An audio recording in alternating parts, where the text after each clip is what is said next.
Hey, what's going on? My name is Tyson Bailey. I'm the founder and CEO here at Trained Advisor. So recently, one of our advisors came to us and he was like, hey, I just closed the largest case of my entire career. It's a life insurance case. This advisor has been in the industry for several decades and he's been very successful at what he does. And so it was super cool to have him come to us and say, hey, the life insurance policy that I just closed, we're submitting $1.3 million going into a whole life policy. And then in addition to that, they've got another $1 million or so with this business owner's wife going into another whole life policy. And on top of that, they've got some premium finance case stuff that they're doing. They've got consulting fees that are coming in. So overall, it's going to be a great case for this advisor. Now, that being said, I thought it'd be super cool if I was to walk you through how we were able to make this happen for the advisor, how we were able to set up these LinkedIn marketing systems, these digital marketing systems, and walk you through step by step so you can see exactly how it happens. So that being said, let me go ahead and dive right in. All right, so what you're seeing on the screen right now are the various elements that we included with this particular campaign. So the majority of the advisors that we work with, whether you're a life insurance professional, a financial planner, financial professional, the majority of our advisors love working with business owners, with high income earning professionals, with high net worth individuals. And so a lot of what we do with our digital marketing systems are going to start on LinkedIn. Now, I want to emphasize the word start there.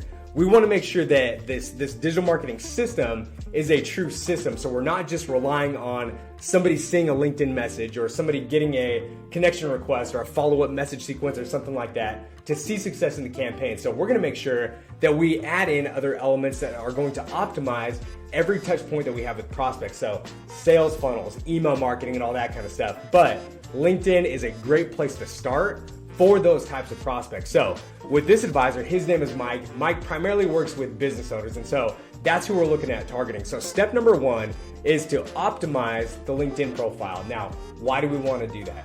We want to make sure that as we go out and do the other marketing activities, whether it's connection requests, messages, emails, or anything like that, if our prospect ends up on our profile, we want it to be very clear exactly who Mike is, what he does, what he specializes in, and how Mike is going to help that prospect. And so, number one, we're going to go make sure he's got a good cover photo that's going to include some wording inside of there that is going to be enticing or attractive to our prospect. And again, make sure that that alludes to what Mike specializes in. We're going to make sure that he has a good profile picture. Now, I get asked all the time, what kind of profile picture should I have in there? And I would say a good rule of thumb is to dress how your prospects expect you to dress. So do they expect you to be in a suit? Do they expect you to be in a collared shirt? Do they expect you to be in a t-shirt? I've had advisors who have worked with ultra high net worth individuals that they better be in a three-piece suit, right? But I've had others that work with high net worth individuals and business owners, but these business owners loved collecting valuable cars, right? And so it was a blue collar market where if the advisor was wearing a suit, he'd be kicked out of the meeting. And so that's where you just want to make sure that you're dressing how your prospects expect you to dress. Next, we're going to go through and make sure he has a good headline that, again, alludes to what Mike specializes in. We're going to go write his about section and his summary section, make sure that we got some stuff in his featured section, but that's just the start, right? So next, we're going to go out and we are going to send out connection requests to his target market. So again, with Mike, who are we looking to attract? If he likes working with business owners, that's step number one, right? Make sure that we are going out, we're targeting local business owners in his area. We can also go through and we can target like C-suite executives, somebody that's going to have the ear of that business owner. So that's who we're targeting with Mike. So right now we can send up to about 75 to 100 connection requests per day with our advisors. And so that's where we want to have a good mix because we never know who's going to be looking at what or when or how, or what's going to be attractive. And so that was the next step, step number two with Mike, sending out those connection requests. Now, this is where it gets a little bit, I don't want to say convoluted, but we're going to have a couple of things going simultaneously, right? So number one, after somebody becomes a first degree connection, meaning they accepted your connection request, we want to be sending out value-based messages to those new potential prospects, right? They're not a lead at this point, they're potential prospects, they're just connections. Again, we're just at the starting line right here. But with these value-based messages, it is very, very important that we never come across as salesy or spammy or as just looking to make a buck off of somebody. So I love sending very relationship-based conversational messages once somebody connects. It's just like, hey, we're connections, right? Hey, thanks for accepting my connection request. looking forward to networking with you. We're not trying to jump out the gun way too fast, right? So next step with these value-based messages is we want to make sure, this is where the sales funnels and everything come into play, is we want to make sure that we have different elements in place where the prospect can go and learn more about the advisor. They can go learn more about Mike without necessarily having to reach out to Mike directly or talk to Mike. A lot of people simply don't know what they don't know. They don't know how good Mike is at what he does. So if we have other mechanisms in place where we can send that prospect, send that connection, they can learn more about what Mike does, what he specializes in, how he can help them, then that's going to give them the ability to start taking baby steps or to start taking micro commitments toward working with Mike, or at least learning enough about him to want to book a call with him or a meeting or a strategy session or whatever it is. So with these value-based messages, what we did was we set up a series of sales funnels on the back end.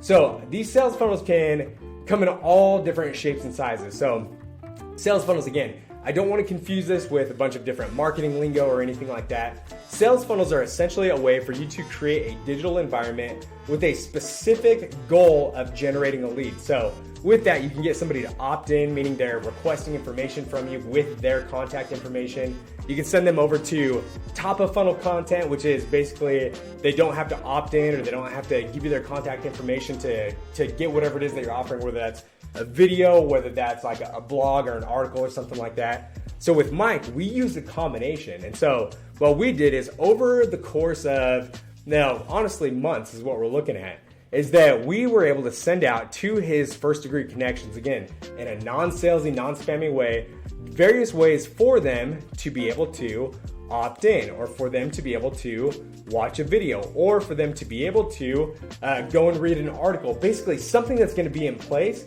for them to learn more about Mike and his specialties and things like that. So from there, he was able to get a lot of good activity generated, lots of leads coming through, cases and stuff like that. And he did have individuals who would come all the way through and they are booking an appointment directly on his calendar. So we have successes at every step along the way, all right? So hopefully this is making sense so far. So again, let me just recap really fast. Number one, we're optimizing the LinkedIn profile. Number two, we have connection requests specifically to his target market of business owners and those that work with business owners, high converting professionals, high net worth individuals. And then we're sending value-based messages to his prospects. Again, with that, we also might integrate some email marketing and stuff like that. Let's go to Mike's case specifically. Again, I'm sure that's why you're watching this, is you're like, okay, how the heck did he generate over $2 million in whole life premium off of LinkedIn and digital marketing systems? So going back, we optimized his profile, right? Number two, as we're sending out these connection requests, we were targeting specifically business owners and C-suite executives. A C-suite executive is like a CEO, a CFO, a CMO, and he just so happened to connect with a CFO, okay? So the CFO becomes a first level, first degree connection of Mike's, and the CFO received just a handful of follow-up messages from Mike. One was offering a physical book. Another one was offering digital information. Another one was a video.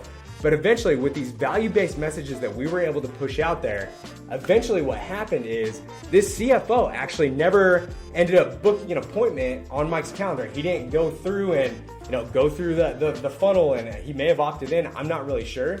But I know eventually what happened is the CFO there had a need. And the need is that he was working specifically for a business owner worth, I believe, $40 million or more.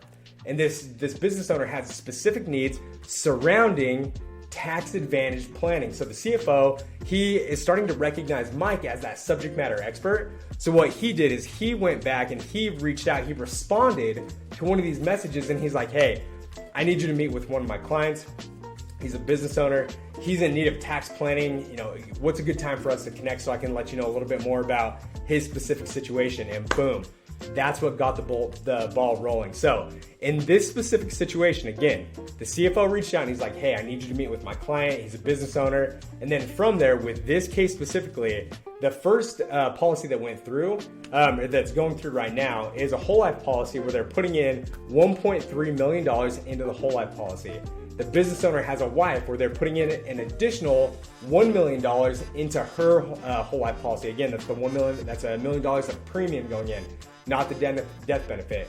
On top of that, just to even get the case started, the business owner committed to a $10,000 consultation fee just to get the planning, or a $10,000 planning fee just to get the ball rolling. So that's on top of any other revenue, any other commission generated as a result of the actual planning. So now, again, right now we're looking at over $2 million of premium going into the whole life policies. In addition to that, now they're looking at premium finance. They need to have more life insurance in place for death benefit protection on top of infinite banking strategies that are being put into place. And then on top of that, there's more business planning. And then the cherry on top, the CFO has been very impressed with the work that Mike is doing and the other advisor that he brought in on the case. The CFO has already made additional referrals who are in need of this type of planning. So that's what I'm saying. Having a system like this in place is key to making sure that you are always keeping that pipeline full. You're always keeping it flowing.